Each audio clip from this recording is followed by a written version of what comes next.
Hello viewers, আজ আমি আপনাদের জন্য নিয়ে এসেছি আপনাদের সবার প্রিয় বিফ শিক কাবাব। বিফ শিক কাবাবটি আপনারা কয়লা চুল্লি ছাড়া কিভাবে ঘরে কড়াইতে তৈরি করবেন সেই ভিডিওটি আজকে আমি আপনাদের জন্য তৈরি করেছি। তো চলুন শুরু করা যাক। প্রথমে আমি শিক কাবাবটির জন্য নিয়ে নিয়েছি গরুর মাংস 250 গ্রাম, একদমই হাড় নেব না, হাড় ছাড়া মাংস। এরপর এটাকে ম্যারিনেট করার জন্য আমি নিয়ে নিচ্ছি হাফ কাপ টক দই, নিয়ে নিচ্ছি হাফ কাপ পরিমাণ বেরেস্তা ভাজা। এটাতে অনেক রকমের মশলা ব্যবহার করা হয়েছে, রসুন, পেঁয়াজ ও আদা বাটা চা চামচ পরিমাণ।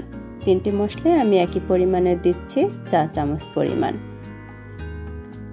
এরপরে দিয়ে দেব আমি কাঁচা পেঁপে বাটা খোসা সহ আধা চা চামচ ও কাঁচা মরিচ বাটা আধা চা চামচ। কাঁচা পেঁপে খোসা সহ এটা মাংসকে সেদ্ধ করতে সাহায্য করে। জয়ফল ও জয়ত্রী, সামান্য পরিমাণে মরিচ গুঁড়ো 2 চা চামচ। ঝালটা আপনারা আপনাদের পছন্দ মতো দিতে পারেন, কম বা বেশি। জিরা ও ধনিয়া গুঁড়ো 1/4 চা চামচ। এরপর দিয়ে দিচ্ছি সামান্য গরম মশলা গুঁড়ো, গোলমরিচের গুঁড়ো 1/4 চা চামচ।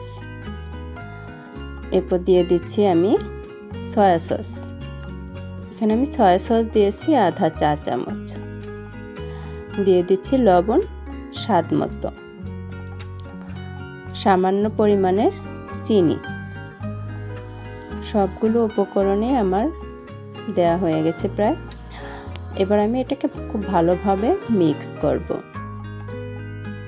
ভালোভাবে মিক্স করার পরে এটাকে আমি আরও কিছু দেব।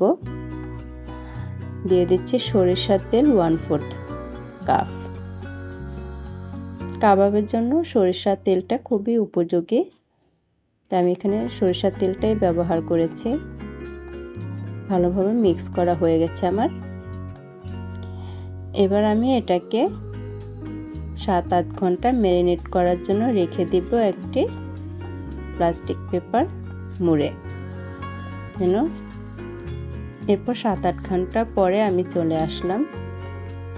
যেহেতু এটা গরুর মাংস, সেদ্ধ হতে সময় লাগবে, এর জন্য ম্যারিনেট করার সময়টা একটু বেশি নিয়েছি। যে কাঠিগুলোতে আমি কাবাবগুলো তৈরি করব সেই কাঠির মধ্যে একটা একটা করে আমি মাংস কয়েক টুকরো করে প্রত্যেকটা কাঠিতে নিয়ে নিচ্ছি। এই কাঠিগুলো আপনারা কোনো সুপার শপে পেয়ে যাবেন। এক এক করে আমি সবগুলো মাংসে কাঠিতে নিয়ে নিয়েছি।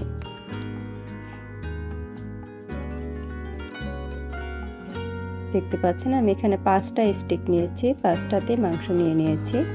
এবার আমি চলে যাচ্ছি চুলায় একটি প্যানে কিছু পরিমাণে সয়াবিন তেল দিয়ে দিচ্ছি। তেলটা একটু গরম হলে